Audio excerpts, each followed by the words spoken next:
예수님의 생애가, 지상에서의 생애가 중반전으로 넘어가면서 아주 결정적인 전환점을 맞게 됩니다. 그 전환점은 바로 세례 요한의 죽음이었습니다. 세례 요한의 아주 인기가 대단했습니다. 사실 예수님과 세례 요한 하면 누가 더 각광을 받았는가 당대하면 세례 요한이 훨씬 더 각광을 많이 받았습니다. 우리는 이제 예수를 믿기 때문에 세례 요한은 이제 지나가는 사람이고 예수님이 주인공이기 때문에 그 당시 사람들이 그랬을 거라고 생각하시면 오산입니다. 예수님은 적이 많았어요. 유대인 지도자들, 그리고 회당에 있는 그런 랍비들, 사두개인들, 서기관들, 이런 모든 사람들이 예수를 배척을 하고 공격을 하고 그랬고, 이제 일부의 사람만이 예수를 쫓고 있는 그런 상황이었는데, 세례 요한이 죽으면서 이 상황이 이제 바뀌어야 되는 긴박한 순간이 이제 도달했을 때 예수님께서 아주 의도적으로 그리고 전략적으로 주신 이 기적이 오병이어 기적입니다. 그렇기 때문에 사복음서 모두에 오병이어 기적을 기록을 하고 있는데, 그것은 다른 어떤 기적도 사복음서 모두에 기록된 기적이 없는 걸로 봐서 저자들도 이 오병이어 기적이 얼마나 중요했는가를, 또 그 파문이 얼마나 셌는가를 잘 알고 있었던 것이죠. 그래서 복음서는 오병이어 기적 이후의 후폭풍을 아주 잘 기록을 하고 있는 것을 보게 됩니다. 사람들이 오늘 본문에 보시면 14절 15절을 보시면 사람들이 예수가 자기들에게 오병이어 기적을 일으키신 것을 보고 나서 예수를 왕으로 옹립하려는 굉장히 진지한 반응을 이제 하게 됩니다. 그러자 예수님께서 기다렸다는 듯이 이제 그렇게 하신 것이 아니라 너무 놀라서 또 예측과 달리 그들이 움직이시니까 혼비백산하셔서 긴박하게 제자들을 그들로부터 분리시키는, 그리고 자기 자신이 홀로 이렇게 기도하러 가시는 일들이 이제 일어나는데, 마가복음 6장에 그것을 잘 기록을 하고 있습니다. 마가복음 6장에 보시면 즉시 제자들을 재촉하사 무리를 보내는 동안에 배 타고 앞서 건너편 벳사이다로 가게 하시고, 본인은 기도하러 산으로 가시니 저물매 홀로 무태 있으셨다, 그렇게 얘기를 하고 있습니다. 이 장면에서 우리는 예수님께서 급히 그 자리에 일어나서 무리들과 거리를 뒀을 뿐만 아니라, 그리고 제자들만 먼저 배를 태워서 저쪽으로 보내셨어요. 그러면 예수님께서 왜 같이 안 가셨냐? 그건 그 다음에 오늘 우리 본문에서 볼 수 있는데, 이 사람들이 그 무리가 광야에서 그날 밤을 지샜고요. 아침에 일어나서 보니까 예수님이 안 계시고 배도 없는 거예요. 사실은 이들이 예수님이 떠나신 것을 보고 있었거든요. 제자들만 분명히 갔는데, 그런데 거기 분명히 배가 하나 더 있었는데 배가 하나가 더 그대로 남아 있는데 주변에 보니까 예수님은 없는 거예요. 이제 그런 상황에서 당혹해갖고 마침 도착한 배들을 타고 가버나움으로, 예수님이 가버나움에 계시니까 가버나움으로 모두 다 몰려갑니다. 이 장면에서 우리는 엿볼 수 있는 게 뭐냐면, 만약 예수님께서 제자들의 배에 같이 타고 갔더라면 이 친구들은 또 막 걸어서 오든 배를 타고 오든 또 물밀듯이 가버나움에 이제 갔을 게 분명하거든요. 그러한 부분이 이제 우리가 생각해 볼 수 있는 부분이고요. 그 이후로 예수 그리스도에 대한 인기가 급격히 이제 상승을 하는 겁니다. 우리 세례 요한에 대한 지지가 이제 그걸로 옮겨간 것을 이렇게 보는데요. 우리 마가복음 6장 54절서부터 같이 보겠습니다. 거기 보시면 54절이죠. 그 다음 걸 이렇게 보여주시면, 예수신 줄 알고 그 온 집안으로 달려 돌아다니며 예수께서 어디 계신다는 말을 듣는 대로 사람들을 들쳐업고 데리고 아무데나 예수께서 들어가시는 지방이나 도시나 마을이나 막 데리고 예수를 계속해서 이제 물밀듯이 쫓아다니는 그러한 변화를 이제 이렇게 겪게 됩니다. 그런데 이러한 무리들이 예수 그리스도에 대해서 아주 굉장히 관심을 갖고 뜨거운 인기를, 많은 관심을 계속해서 받고 있으시고 이제 그런 것을 이분이 경험하고 있었지만, 사실 예수님은 그들을 탐탁하게 여기시지 않았습니다. 오늘 우리 그 26절에 보시면 예수님께서 탐탁하지 않았던 그 흔적을 우리에게 엿볼 수 있게 해주는데요. 내가 진실로 진실로 너희에게 이르노니 너희가 나를 찾는 것은 표적을 본 까닭이 아니요 떡을 먹고 배부른 까닭이다. 이렇게 얘기하시면서 찬물을 확 이제 건지십니다. 사실 예수님과 제자들은 이 오병이어 사건 전에 많이 과로로 피곤했던 것을 마가복음과 누가복음에 기록하고 있는데요. 마가복음 6장과 누가복음 9장을 같이 좀 보도록 하겠습니다. 마가복음 6장에 보시면 모든 고을로부터 도보로 그가 달려와서 이제 이렇게 되면 마가복음 6장. 네네. 그래서 보세요. 따로 한적한 곳에 가서 잠깐 쉬어라 이렇게 얘기를 하신 거거든요. 그러니까 이제 이분들이 막 복음 전도하고 와갖고 사실 굉장히 좀 곤고하고 있었어요. 그래갖고 오고 가는 사람이 많아서 음식 먹을 겨를도 없었다 이런 표현이 나오죠. 야, 우리 딴 데 가서 따로 가서 쉬자. 그래서 간 곳이 베세다 고을이었습니다. 그래서 사람들이 거기까지 쫓아온 거예요.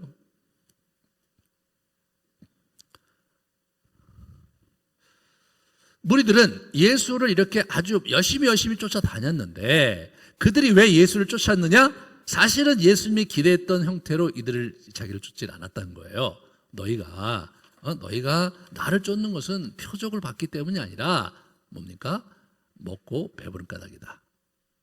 예수님께서는 표적을 위해서, 표적이라는 건 뭐죠? 내가 누구이며 그리고 내가 무엇을 위해서 이 땅에 왔는지를 설교하고 싶으셨는데, 이 친구들은 먹고 나니까 눈이 돌아갔는지 예수를 왕으로 옹립하려는, 다시 말해서 그들의 현실적인 욕구에 부응하는 구세주를 그들이 기다렸다는 거죠. 저와 여러분이 우리가 신앙생활하며 여호와를 섬기고 예수 그리스도를 섬기고 있는데, 우리가 정말로 예수 그리스도를 어떤 분으로 알고 또는 어떻게 내 인생에 개입해 주실 것을 기대하시면서 예수를 좇고 있는가 한번 돌아보시기 바랍니다. 예수님은 오늘 본문에서 보면 아주 진지하게 인생의 본질과 영원히 사는 것, 우리 영혼이 거기에 관심이 많으셨는데, 사실 무리들은 그런 관심은 없었습니다. 그런 상황에서 우리 오병이어의 표적을 주신 것이었죠.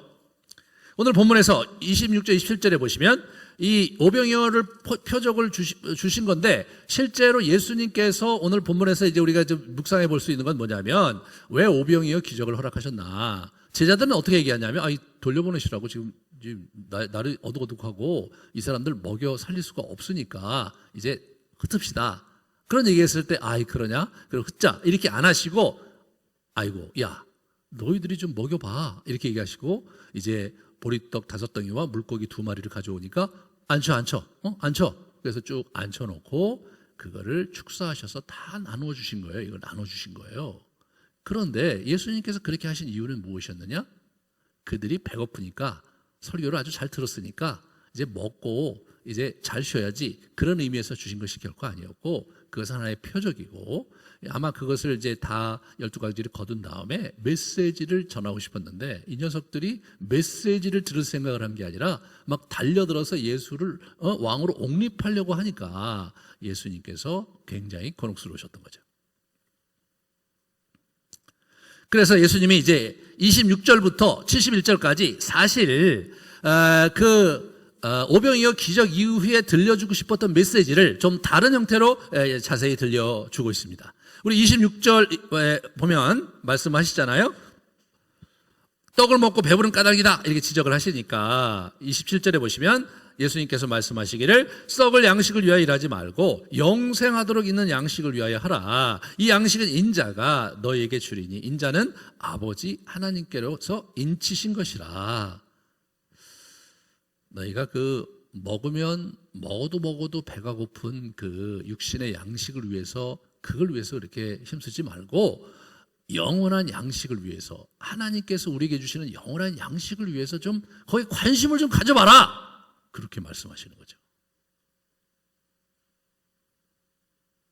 저와 여러분이 정말 이 세상을 우리가 사는데 예수님의 도움으로 정말 유익하고 그리고 값지고 또 정말 하나님의 도우심으로 좀 풍성하게 살기를 원하는 것, 그것을 넘어서서 정말로 하나님께서, 예수님께서 진지하게 원하시는 바로 그것을 구하는, 그것이 우리 그리스도인들이어야 되거든요.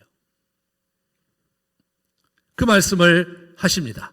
그러니까 거기는 무리들이 반응을 하죠. 그들이 묻되 우리가 어떻게 하여야 하나님의 일을 하오리이까? 이렇게 묻습니다. 어떻게 하여야 하나님의 일을 하오리이까? 갑자기 양식을 위하여 일하지 말고 영생하도록 있는 양식을 위하여 하라, 이렇게 얘기하니까 어떻게 하나님을 하죠? 그렇게 이제 물은 거예요. 그런데 여러분, 그 29절에 예수님의 답은 좀 달라요. 하나님께서 보내신 일을 믿는 것이 하나님의 일이다, 그런 얘기를 하는 거예요.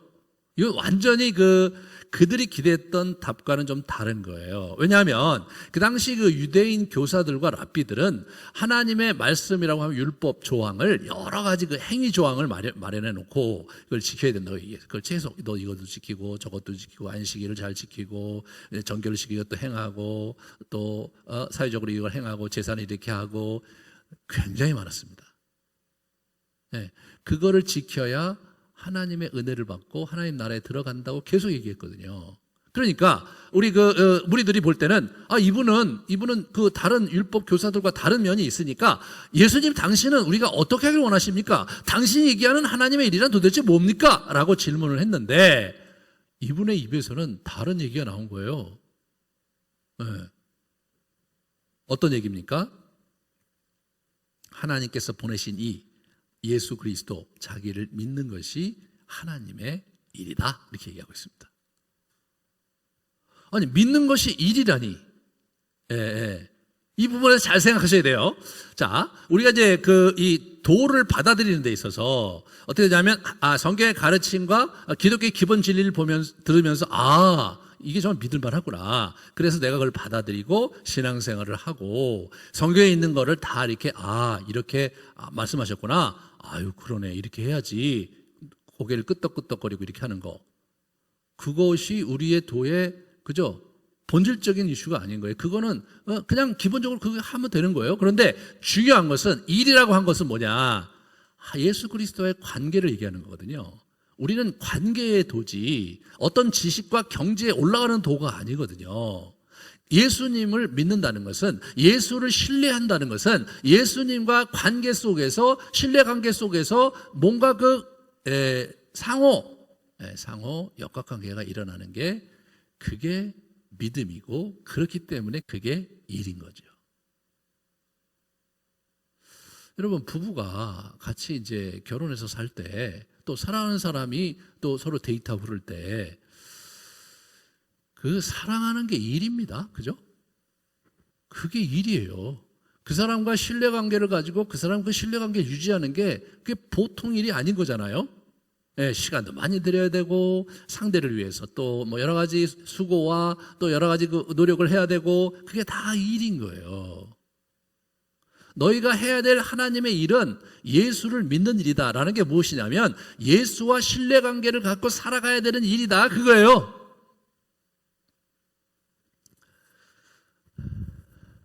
우리가 믿음에 대해서 잘 이해를 하셔야 돼요. 예수님께서 얘기하시는 믿음은 이런 식으로 말씀하시는 게 뭐냐면, 관계의 측면에서의 믿음, 다시 신뢰를 얘기하는 것이지, 어떤 진리에 대한 반응, 또 진리에 대한 수납, 이런 것들을 믿음이라고 하시진 않는 거예요. 거기서 오해가 생기는 거예요.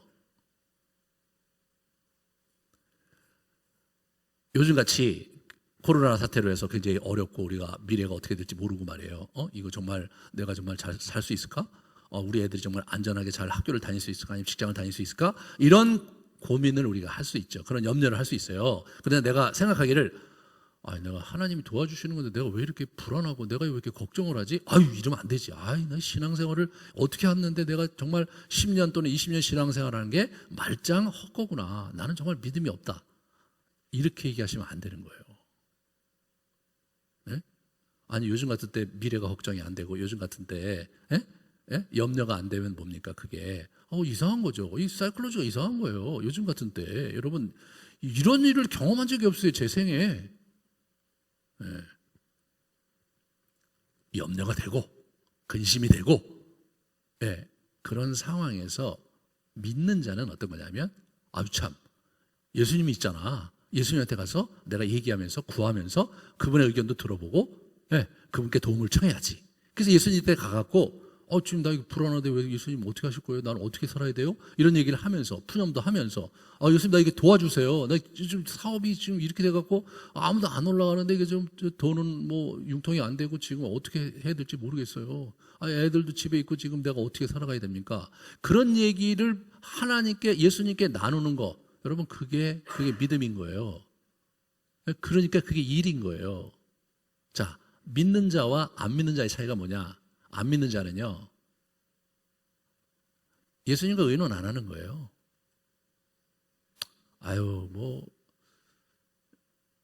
예수님은 예수님이고, 나를 보여주고 하시는지 알겠지만 나한테는 안 하다 하니까 우선 내가 할 도리를 하고, 그분이 알아서 도와주시겠지. 도와주시겠지. 그러면서 그냥 열심히 자기가 자기 일을 열심히 하면서 이리저리 뛰고 살 길을 마련해라고 이렇게 하는 거 그거는요 그거가 믿음이 없는 거예요. 그게 확신이 있는 거 그래서 이런 상황에서 주님께서 나를 도와주실 확신이 있다. 둘 중에 하나예요. 예수님과 교제를 깊이 했기 때문에 그 정도는 별거 아니야 라고 생각하는 것 하나. 이런 경우 아주 긍정적인 거죠. 부정적인 건 뭐예요? 이상한 거예요. 왜냐하면 지금 이런 상황 속에서 마음이 힘들고 어렵고 말이에요. 걱정이 되고 그래야 되는데 그게 현실 감각이 떨어지는 거예요. 그런 걸 믿음이라고 하면 안 되는 거예요. 그거는 현실 감각이 떨어지는 거죠. 현실 감각이 있어야 하나님 나 어떻게 해야 될지 모르겠어요. 하나님 날 도와주세요. 이게 나오는 거죠. 현실 감각이 떨어지면 어떻게 돼요? 기도 안 합니다. 하나님 알아서 도와주시는 거지. 하나님 이럴 때 도와주시지. 이렇게 하는 거. 아닌 거예요. 저와 여러분이 어떤 사람과 신뢰관계를 갖고 사는데, 어려울 때 뭐예요? 전화 한 통화 걸어갖고, 나 이렇게 힘든데, 야, 차라도 한 잔 같이 먹자. 또는, 야, 너 혹시 돈 있냐? 융통 좀 해줄 수 있냐? 이런 걸 하고 사는 게 그게 신뢰관계잖아요. 그게 믿는 사람이죠. 우리 신뢰관계 있는 사람이에요. 신뢰관계 없는 사람한테는 전화 안 하죠. 도움을 어떻게 청하며 돈 달라는 얘기를 어떻게 합니까? 이게 굉장히 중요한 겁니다. 이 어려운 때에 정말 우리가 이 하나님을 믿는 일에 예수 그리스도를 믿는 일에 바빠야 돼요. 예수님께 할 얘기도 많고 도움도 구하고 여러분 그게 일인 거예요. 그래서 우리 여러분이 정오기도 하잖아요. 정오기도 여러분 이제 이렇게 해갖고 이제 하는데 여러분은 이렇게 딱 펴갖고 옥상에 올리셨거나 해서 정오기도 쭉 앉아서 한 5분 정도 하면 그러면 여러분은 또 이제 되는데 저는 그걸 준비하기 위해서 아침부터 전전긍긍 해야 되거든요. 처음에는 이제 우리 나라만 이렇게 되니까 별거 아니었는데 이게 자꾸 번지면서 세계로 번지니까 그걸 또 인터넷에 뒤져갖고 그걸 전체를 다 3시간 걸리더라고요. 나중에 그거 하는데 3시간. 그거 별거 아닌 것 같죠? 그거 3시간 걸리더라고요. 그걸 한 거예요. 그래서 제 두 아들한테 야 너희들 정오기도 하지 했더니 아빠 처음에는 열심히 했는데요. 지금 안 해. 왜 안 하냐? 너무 길어요. 너무 길어서 못 하겠다. 야 아빠는 그거 하는데 그렇게 시간 걸리는데 너희도 기도를 안 하냐? 왜? 그 녀석들은 뭐냐면요. 짧게 하길 원해요. 뭐라 그러냐면 아빠가 쓴 그 기도 제목 말고 그 앞에 왜 기도문 있잖아. 그게 너무 은혜가 된다. 이 녀석들 그거 하고 끝나는 것 같아요.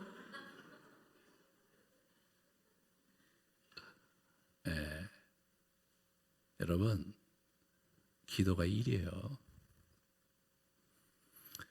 그래서 정오에 한 번 기도하는 것도 안 하고 살면 이때 예수님이 얼마나 섭섭하시겠어요. 저 녀석들은 도대체 저렇게 힘든데 나한테 와서 말도 안 하나? 쟤들은 도대체 왜 저렇게 살아 저거? 나는 근심이 되고 걱정이 되는데 쟤들은 나한테 와서 마음도 안 보여줘? 섭섭하시죠. 섭섭하세요. 혹시 여러분 중에 너무 불안하고 그냥 살 길이 막막할 것 같고 또 여러분 사업하시는 분들 얼마나 힘들으세요? 예? 그런 상황에 있는 분들 중에 정말 힘들었던 분들이 있다면, 내가 이제 신앙생활 어떻게 한 거야? 이렇게 생각하시는 분이 있다면, 그게 아니고, 그렇기 때문에 주님 붙들고, 주님 도와주세요. 그렇기 때문에 할 말 더 많아지고, 그게 믿음이라는 거예요. 그러니까 이 친구들한테 무슨 얘기야? 무리들한테, 예수님한테, 너희들이 믿음이 없다. 왜 그렇습니까? 이들이 진짜로 믿음이 있으면 예수님한테 와서, 예수님 정말로 주님께서 그렇게 하시는 거 보니까 하나님께서 원자가 많네요. 우리 어떻게 해야 됩니까? 이 상황에서 우리 먹는 문제도 해결이 잘 안 되고요. 그러면 당신이 늘 그렇게 해줄 수 있는 거예요? 아니, 그리고 우리 저 로마 압제속에서 이렇게 지금 허덕이고 미래가 안 보이는데, 예수님 우리 어떻게 하시는 거예요? 다윗 왕조가 온다는 건 도대체 어떻게 된 거예요? 말 좀 해보세요. 여러분, 이게 믿음인 거죠. 이 녀석들 예수님한테 와서 아무 요청도 안 해요. 그러니까 안 믿는 거죠.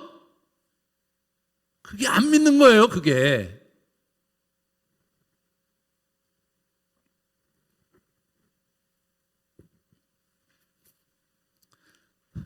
이들이 안 믿고 뭐라고 그러냐면 증거를 보여달라고 합니다. 증거를. 그죠? 이제 30절부터 그 증거를 보여달라는 얘기가 나와요. 그러면 우리가 보고 당신들 믿도록 행하는 표적이 무엇입니까? 하시는 일이 뭡니까? 그러면서 이 표적이 무슨 얘기를 하냐면 모세 얘기를 하는 거예요. 하늘에서 그들에게 떡을 주어 먹게 하였다는 것 같이 우리 조상들은 광야에서 만나를 먹었습니다. 그런 얘기를 하는 거예요. 무슨 얘기냐? 모세가 하나님으로부터 보냄받은 자잖아요. 네? 모세가 하나님 보냄받은 자는 증거를, 표적을 보여줬어요. 그죠? 모세가 이사와 기적을, 표적을 보여줬단 말이에요. 당신이 하나님으로부터 보냄받았다고 얘기하는데 우리가 무슨 표적으로 당신이 하나님으로부터 왔는지를 알 수 있느냐? 우리 모세는 광야에서 만나를 먹여줬다. 당신은 어떻게 된 거냐? 이렇게 얘기한 거예요. 예수님께서 뭐라고 그러십니까? 모세가죠? 그게 왜 모세가 준 거냐, 임마? 내 아버지가 준 거다. 그렇게 하면서 확 이제 이렇게 엎어버리시는 거죠. 모세가 너희에게 하늘로부터 떡을 준 것이 아니라 내 아버지께서 너희에게 하늘로부터 참떡을 주시나니 하나님의 떡은 하늘에서 내려 세상에 생명을 주는 것이니라. 하나님의 세상에 생명을 주는 거예요. 세상에. 여러분, 생명을 주기 위해서 이분이 오신 거예요. 그러니까 이 사람들이 어떻게 돼요? 득달같이 그들이 이르되 주여 이 떡을 항상 우리에게 주소서. 이렇게 얘기해요. 그런 떡이 있어요? 그런 떡이 있으면 좀 주세요. 그러니까 예수님께서 뭐냐면 내가 바로 그 떡이다. 이렇게 얘기하시는 거잖아요. 내가 그 떡이다. 결코 내게 오는 자는 줄이지 않을 거고 나를 믿는 자는 영원히 목마르지 않을 거다. 그렇게 말씀하시면서 한탄하세요. 뭐라고 그러십니까? 36절에 예수님께서 그냥 화가 나서 한 마디 확 줘박는 거 아니에요? 그러나 내가 너에게 이르기를 너희는 나를 보고도 믿지 아니하는도다. 너희들이 정말 내가 하나님 나라로부터 하나님께로 보냄받은 자라는 것을 너희가 믿었다면 너희들 지금 이런 식으로 나한테 이것저것 물으면서 그러면서 나한테 이러지 않을 거다. 너희들이 나를 안 믿는 게 분명하다. 그들은 결국 안 믿었어요. 여기 다음 시간에 할 걸 같이 보면 여러분이 후반부에 가서 보시면 너무 어렵다. 이게 무슨 말이 이렇게 어렵냐. 다 떠나갔어요. 12 사도 외에는 다 떠나갔어요. 너무 어렵다 이거예요. 여러분, 이 기독교를 이런 식으로 이 머리로 이해하려고 하면요 어려워요. 이게 이 조그만 머리로 이 온 세상을 만드신 하나님의 이야기를 어떻게 이해하려고 자기들이 이해하려고 그러지 모르겠어요. 받아들이고 이분이 그렇다면 예수님이 하나님으로부터 보냄받으신 자네. 정말 너무 감사합니다. 제가 어떻게 해야 될까요? 겸허하게 물어야죠. 그렇게 안 하는 거예요. 여러분이 신앙생활을 어떻게 하나 잘 한번 점검해 보세요. 이 성경이 어떻게 얘기하나? 우리 목사님이 무슨 말을 하나? 저게 맞나? 틀리나? 저건 참 귀한 말이다. 저건 좀 아닌 것 같은데? 저건 도기가 안 되네? 이렇게 앉아 있는 거는요, 이 유대인들하고 똑같은 신앙생활 하는 거예요. 그건 믿음이 없는 거예요. 주님이 저런 고민을 하시고 사람들을 만나셨구나. 주님은 영생을 주기 위해서 이 땅에 오셨다고 얘기하는데 저 친구들 그러질 못했구나. 나는 어떻게 살고 있나? 나는 지금 이 세상에서 내가 저들보다 나은 게 뭐냐? 그런 생각을 하면서 자기를 돌아보면서 주님, 저를 불쌍히 여겨주세요. 주님, 저를 도와주세요. 이렇게 우리가 신앙생활을 해야 됩니다.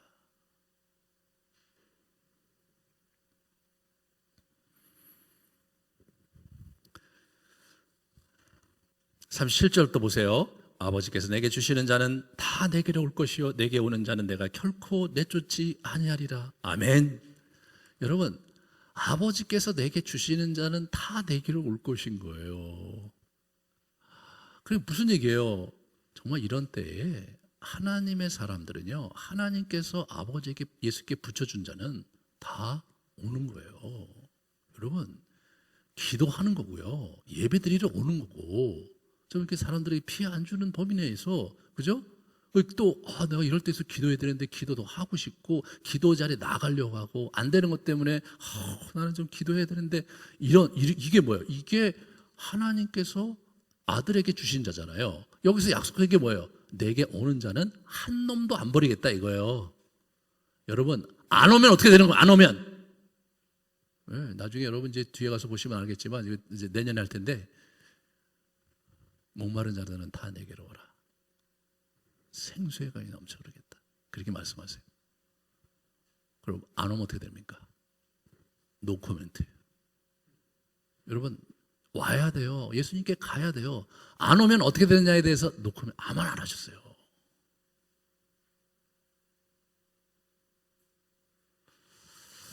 참, 우리가 주제 파악을 하고 살아야 돼요. 예. 주님께 가야죠. 배고픈 놈이 우리잖아요. 목마른 놈이 우리잖아요. 목마른 놈이 우물 파는 거잖아요. 우물이 있다는데 왜 안 가는 거냐고요. 이게 신앙생활의 패러다임이 잘못 바뀌어서 그래요. 뭔가 지식으로 뭘 어떻게 해갖고 해보려고 그러는 그런 경향이 우리 가운데 있어요. 그게 아니고 그냥 무릎 꿇고 주님이죠. 주님 도와주시고, 내 머리가 짧아서 다 이해가 안 되는데 자주 이해는 그렇고, 지금 내 마음이 힘든데 어떻게 해야 됩니까? 지금 먹고 살아야 되는데 코로나가 이렇게 막 창궐하고 전 세계가 다 공장이 멈췄는데 저 대단한 나라들도 저렇게 막 무너지는데 우리 무너지는 건 일도 아닌데 주님, 나는 어떻게 살아야 됩니까? 그게 믿음인 거예요.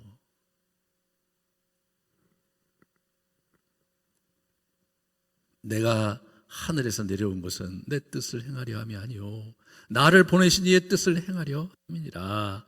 나를 보내신 이의 뜻은 내게 주신 자 중에서 내가 하나도 잃어버리지 아니하고 마지막 날에 다시 살리는 이것이다. 내 아버지의 뜻은 아들을 보고 믿는 자마다 영생을 얻게 하려 합니다. 그거 위해서 내가 왔다.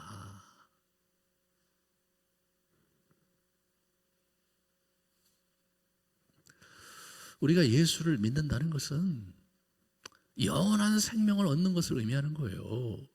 영원한 생명이라는 것은 여러분, 하늘나라 가서 영원히 산다 그런 얘기하는 거 아니에요. 그걸 포함하는데 지금부터 그분과 동행하고 지금부터 그분의 은혜 속에 그분의 돌보심 속에 살아간다는 거, 그게 영생이라는 의미예요. 그냥 길이만 긴 거, 이거 길게 살면 뭐예요? 좀 막 100살, 재수 나쁘면 140살까지 산다 그러더라고요. 그래서 내가, 그걸 뭐 이렇게 오래 살면 뭐해? 삶의 질이 중요한 거죠. 질이 중요한 거 아닙니까? 예수님께서 우리에게 주시는 영생이라는 것은 죽어서 가는 그 나라에서 영원히 사는 게 아니라 here and now, 지금부터 그의 나라에서 그분의 도우심과 보호하심과 채워주심을 갖고 사는 삶, 질이 다른 삶을 우리가 살아간다, 그런 의미인 거예요.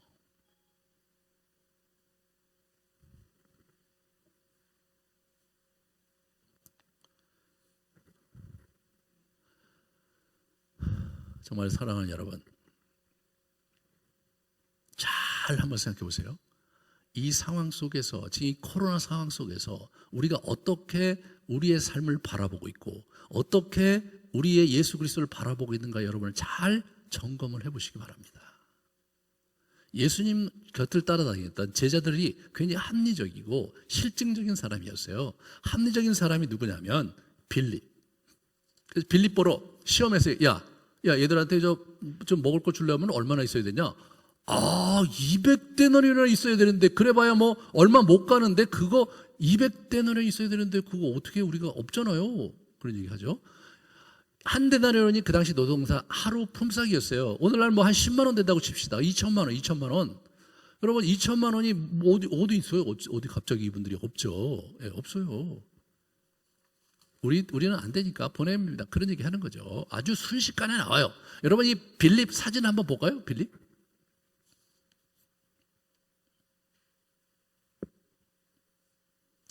자, 빌립이. 자, 이쪽에 그 아이콘은 초대교회 그에서 한 거예요. 캐릭터가 그냥 살아있어요. 그죠? 저렇게 아주 그 영리하고 지혜로운 친구에 딱 보기에도 그렇죠? 캐릭터가 정확하게 이제 저기를 그린 거예요. 이쪽은 뭐예요? 이쪽은 캐톨릭에서 그린 성자로서의 추앙받는 빌립, 세인트 빌립이에요. 이쪽이 저렇게 약간 갸우뚱한 게 뭐예요? 이 생각이 많은 친구예요. 그죠? 그렇지만 저렇게 위험이 있는 게 아니라 저쪽에 있는 게 훨씬 더 빌립이죠. 이쪽은 뭐 신학화돼 갖고 막 빌립이 막 저렇게 멋있는 사람으로 둔갑했는데 절대로 그게 아니고 저런 모습인 거예요.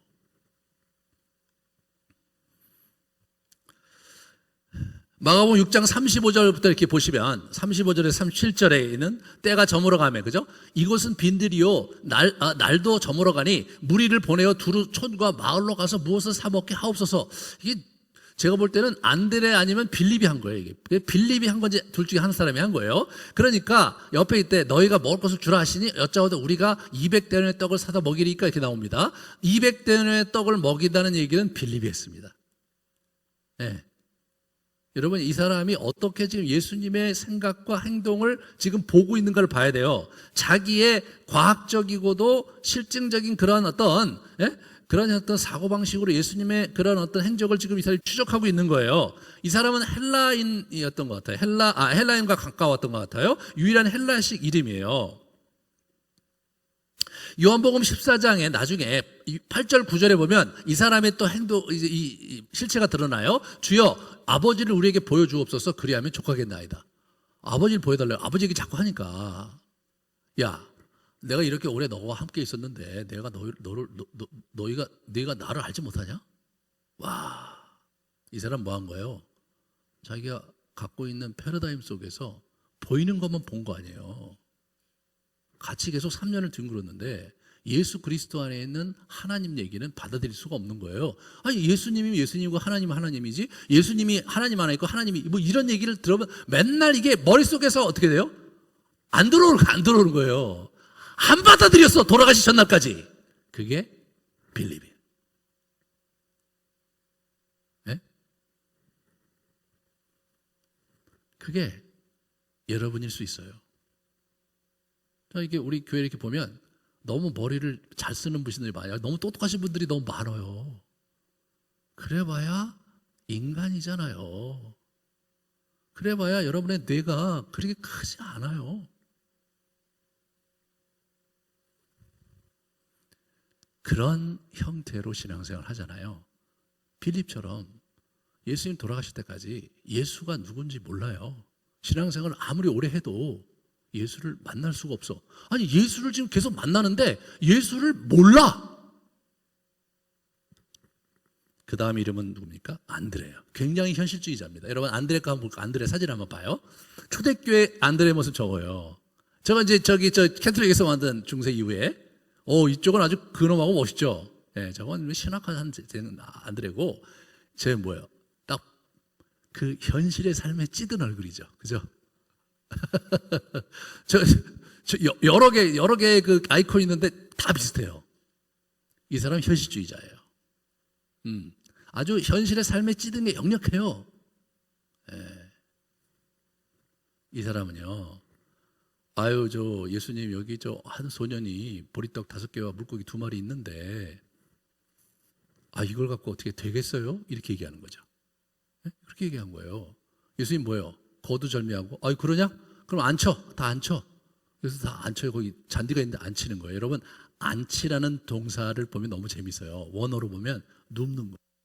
그게 그들이 식사 대용으로 거예요. 그러니까 우리가 생각할 때 둥그렇게 앉아라, 둥그렇게 앉아라. 그러면서 우리가 이제 둥그렇게 이제 앉아 있고, 뭐 하시려고 저러시나? 그게 아니라 식사 대용으로 앉히란 거예요. 그래서 사람들도 좀, 예수님 식사 대용이네, 식사 대용. 제자들도, 이거 어떻게 하자는 거야? 근데 이제 축사를 하시고 나눠줘. 보세요. 네? 그 다음에 이렇게 사진을 보여주세요. 사진을 왜 혼자만 보여주시고 그러세요? 예. 이렇게 한 거예요. 준 거죠. 영화의 한 장면 이제 그 다음 걸 보세요. 네, 축사를 하시고 그리고 그냥 나눠줬어요. 그러니까 그 다음에 어떻게 돼요? 다 가지고. 그거 부스러기 하나도 버리면 안 된다. 다 긁어 모아라. 여러분 왜 긁어 모으라고 하셨을까요? 어떤 학자들은 그게 뭐 그 당시 랍비들이 음식을 소중히 여기고 그랬기 때문에 음식을 버리면 안 된다는 그런 관습 때문에 그랬겠다고 생각하는데 그게 아니고 오늘 본문을 가만히 여러분이 6장 후반부에 보면 하늘에서 온 떡인 거예요. 저게 만나의 또 다른 모습인 거거든요. 하늘에서 여러분 그 물고기 2마리하고 떡 5덩어리가 어떻게 저렇게 많아요? 저건 하나님이 주신 떡이에요. 하나님의 뜻인 떡이니까 하나도 버리면 안 된다는 거예요.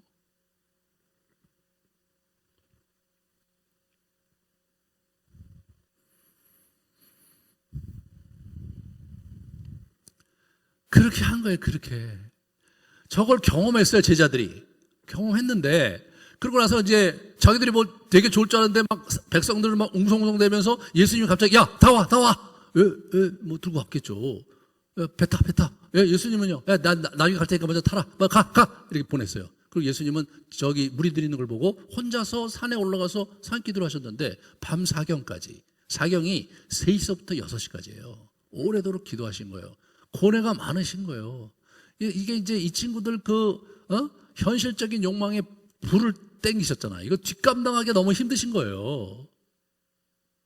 그래서 이제 기도 마치시고 사경에 풍랑에서 정신없는 그 친구들을 찾아가서 이제 그 배를 올라타시는 거예요.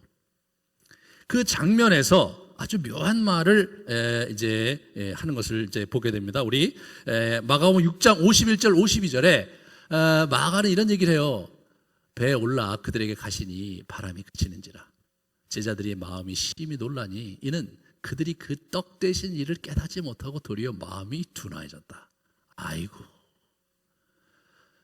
이게 무리들은 어디 갔든지 제자들조차 이게 이해가 안 되는 거예요. 그런 걸 보여주는데 이들은 아마 그렇게 생각했을 거예요. 뭐 죽은 자도 살리시고 병자 다 고치시고 그러니까 그런 여러 가지 이사와 기적 중에 하나 정도로 생각한 것 같아요. 이들이 관심 있는 것은 무엇이었느냐? 이 풍랑 속에서 어떻게 살까? 네. 예수님이 막 풍랑을 와갖고 해갖고 들어와갖고 이제 거길 가까스로 이제 잘 피했어요. 그러고 나니까 살았네. 그게 제자들의 관심이었던 거예요. 그런 관심을 갖고 있다가는 예수님이 누군지 모릅니다. 아무리 가르쳐줘도 몰라요.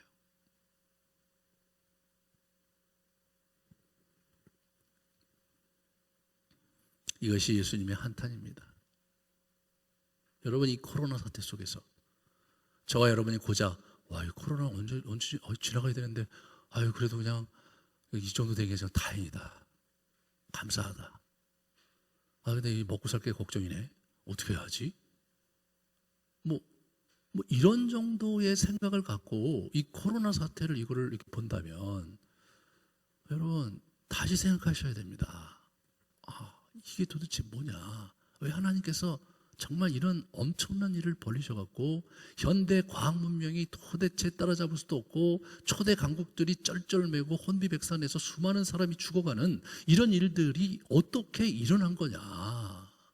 이런 상황 속에서 하나님은 도대체 무엇을 원하시는 거 계시며 예수님은 오늘 나에게 무엇을 기대하고 계시는 건가?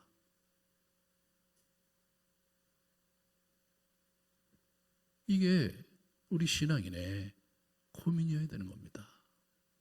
기껏해야 이게 뭐 사회적으로 굉장히 뭐 교회가 무리를 빚고 정부가 막 전염병 때문에 사회적 거리를 두고 해야 되고 그런 또 사회적인 눈총 이런 것들이 따갖고 그러니까 어떻게 이제 좀 잠잠일까지 기다리고 기껏해야 주변 사람들에게 괜히 욕이나 먹고 그리고 핀잔이나 받고 비난을 받는 그런 일들은 하지 말아야 된다는 아주 소극적인 의미에서의 선을 추구하면서 그냥 이 코로나 사태가 지나가길 바라고 코로나 때문에 우리 가족이 안전하고 평안하게 지낸 것만 듣고 휴 감사하다.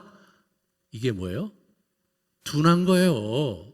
여러분 둔한 거예요. 백날 예수님을 쫓아다녀도 정말 우리가 그분이 우리 인생을 향한 깊은 뜻과 이 시대를 향한 그분의 나라에 대한 깊은 경륜을 헤아릴 수조차 없는 무지랭이가 되고 있는 거예요.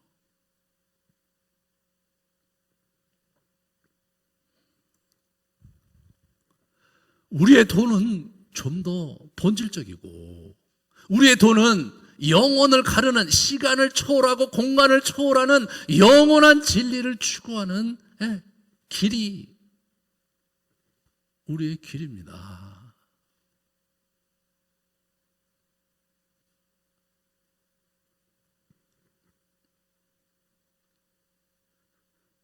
집중력을 잃고 마음이 둔해진다면 정말 낭패입니다.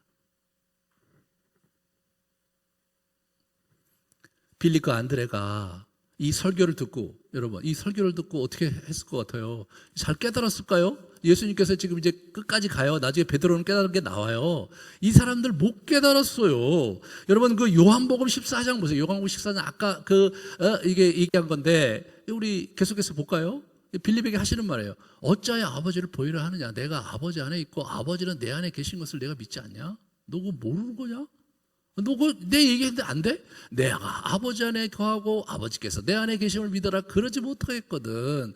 행하는 그 일로 말미암아 제발 좀 날 믿어라. 이 한심한 놈아.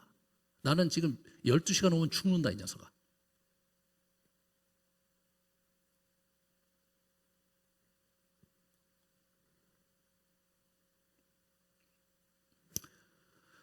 만약 우리가 기껏해야 코로나 때문에 전전긍긍하고 그것을 피하는 것 정도가 정말 지금 이 시간에 최대의 과제인 것처럼 그렇게 두려워하고 벌벌 떤다면 주님께서 너무 섭섭하실 것 같아요. 너무 마음이 아프실 것 같아요.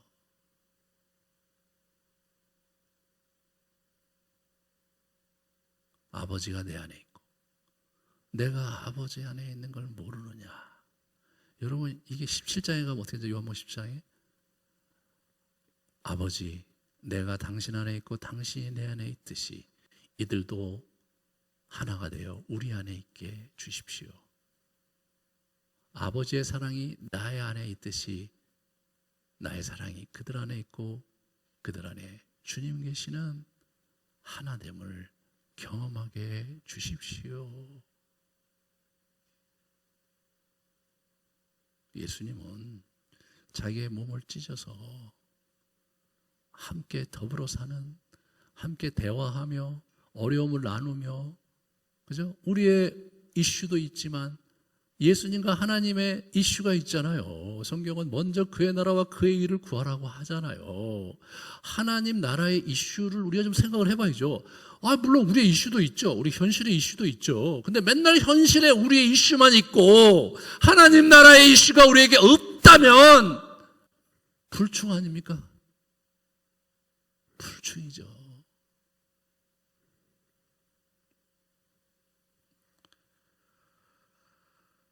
코로나19 사태를 맡고 있는 여러분은 어떻게 주님을 바라보고 계십니까? 사도들은 이때까지만 해도 예수님이 하신 말씀을 다 알아듣지 못했습니다. 그 얘기를 우리는 어떻게 하면 그러면 주님과 더불어 믿는 삶을 살아야 될 것인가를 다음 시간에 우리가 구체적인 부분을 더 나눌 것입니다. 오늘은 하늘에서 내리는 이 떡을 우리가 먹으면서 영생을 살아야 되는데, 영생을 살고 있는데 어떻게 그러면 우리가 이 시대를 살아갈 것이냐. 고난 속에 만나야 할 예수님이라는 주제를 가지고 이 시대를 주님 앞에 정말 이렇게 믿음으로 구하며 주님께 토로하며 주님께 물어가며 우리가 주님 어떻게 살아야 합니까? 우리의 현실은 어떻게 극복해야 되며 이런 상황 속에서 하나님은 우리에게 무엇을 원하십니까? 이 부분을 진지하게 기도하기 원합니다.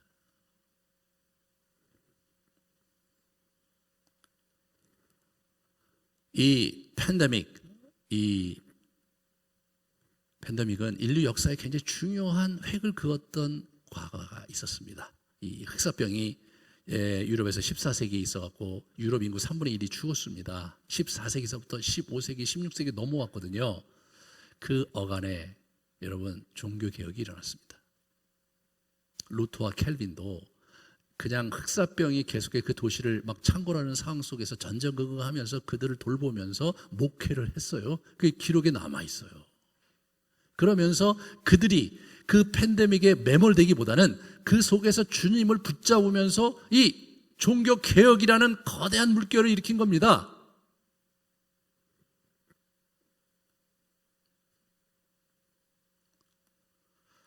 (20세기) 초에 스페인 독감이 있어서 그때 이제 2차 세계대전 때 발발해가지고 많이 죽었더라고요. 세계 인구 3분의 1이 감염됐고 약 5천만 명이 죽었습니다. 저도 이번에 알았는데 한국에도 740만 명이 감염됐다가 14만 명이 죽는 아주 대단한 일이 있었어요. 그러면서 또 한 시대가 가면서 2차 세계대전 하면서 이게 완전히 이게 공산주의와 자유주의 지정이 나뉘어지면서 상당히 심각한 변화가 일어났었습니다. 그렇다면 지금 우리는 어떤 변화를 우리가 겪게 될 것이냐 고민하셔야 돼요. 우리 토머스 프리드먼이라는 그 칼럼니스트, 뉴욕 타임즈 칼럼니스트 저 사람인데요. 저 사람이 이제 우리는 AD, 그 다음에 BC가 아니라 BC, AC 시대를 살아가게 될 것이다. 코로나 이전과 코로나 이후로 완전히 상황이 바뀔 것이다. 이게 끝나질 않는 거잖아요. 언제 끝날지 모르는 겁니다. 그리고 최근에 나온 자료들을 보니까 그냥 사는 거예요, 이렇게. 치료제 나올 때까지 그냥 사는 거예요, 이렇게. 코로나와 함께 사는 거라고요. 그럼 우리 삶이 얼마나 많이 바뀌겠어요? 비대면으로 가는 거죠. 가난한 접촉을 안 하고.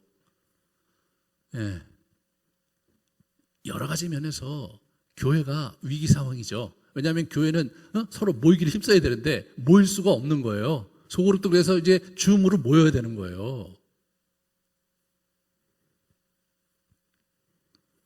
우리의 가족은 어떻게 되며 우리 사회 구조가 어떻게 될지 우리는 상상도 할 수 없어요. 그런데 저는 그런 생각이 들어요. 이제 최근에 4차 혁명 시대가 이제 왔는데 거기에 대해서 이제 여러 가지 이제 얘기들이 나오는데 인공지능, 사물 인터넷, 로봇 기술, 드론, 자율주행차, 가상현실 이 주도가 되는 그런 시대가 4차 혁명이거든요. 그 4차 혁명으로 급속히 진전될 거라는 생각이 들어요. 그죠?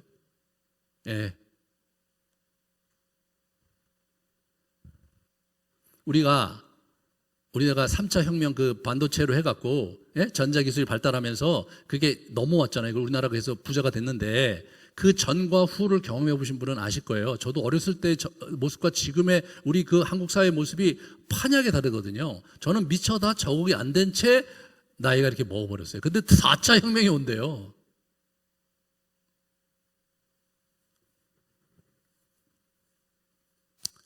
제가 요즘 줌으로 영성훈련을 한번 해보는 거예요. 영성훈련을. 야, 이거 이게 하루 이틀에 끝날 게 아닌데 한번 해보자. 그래서 제가 4개 그룹을 합니다. 그런데 참 하면서 좀 많이 배워요. 와, 이게 잘 될까 싶은데 어떤 분들한테는 잘 되고 어떤 분들한테는 잘 안 돼요. 네. 그러니까 이게 1시간 반을 하거든요. 1시간 반을 끝나고 나면 저는 굉장히 막 너무나 피곤한 거예요. 집에 막 자야 돼. 왜냐하면 이런 그 줌이라든가 이런 기기를 사용해서 제가 소통하는 것이 저로서는 좀 어렵더라고요. 그런데 젊은 친구들은요, 너무나 잘 반응하는 거예요. 한 그룹은 완전히 청년 2부만 돼 있는데 청년 2부를 제가 이렇게 거기서 이제 나누고 뭐 강의하고 그러는데 갑자기 분위기가 확 잡히면서 뭐 어쩜 막 울고 막 은혜 받고 그래요. 너무나 신기한 거예요. 내 방에서 이제 여기 밑에서 했는데 와, 이 친구들은 그냥 확 들어오는구나. 나이 드실수록 안 들어와. 저도 이게 막 긴장을 해야 돼, 긴장을. 예. 네. 안 들어와요. 여러분, 우리 저기 초등학교 우리 학생들 그 얘기 들어보니까 우리 이경주 강도사가 그 화면을 그 영상을 만들었고 예배를 드리는 거죠. 그러면서 이제 애들이 이제 집에서 이렇게 있잖아요. 있었는데, 야, 다들 일어나세요. 안 일어나니까 아직도 안 일어나는 학생들이 있네. 일어나. 그러니까 애들이 확 일어나더래요. 그래서 거기서 막 이제 찬양하니까 막 이게 찬양을 하는 거예요. 막 이렇게. 네? 야, 그 얘기를 제가 보고 그 얘기를 들으면서 또 그 부모가 막 영상을 찍어 왔어요. 보는데 너무나 놀라운 거예요. 저 같으면 절대 안 일어났을 거거든요.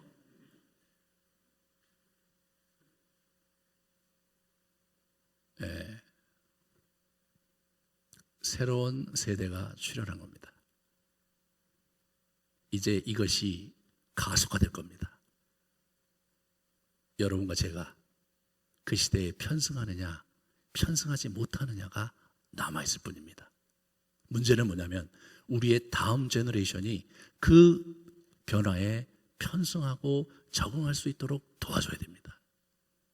그리고 여러분과 제가 그러면 우리가 이 영성 생활을 어떻게 해야 되는 거냐, 이런 사회 속에서 우리가 어떻게 신앙을 구체화시키고 지켜가야 되느냐, 이런 고민을 해야 되는 겁니다.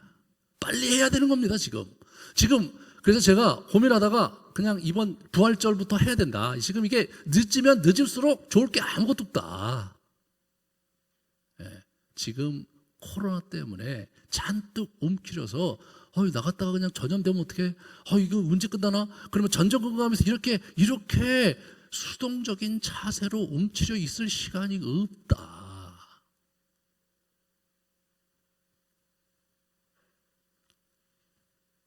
새로운 시대, 새로운 영성과 새로운 형태의 삶이 필요합니다. 여러분은 그것을 어떻게 열어가시겠습니까? 예수님은 내가 하늘에서 내린 떡이다. 내가 있으면 목마르지도 않을 것이고 줄이지도 않을 것이다. 약속하셨습니다.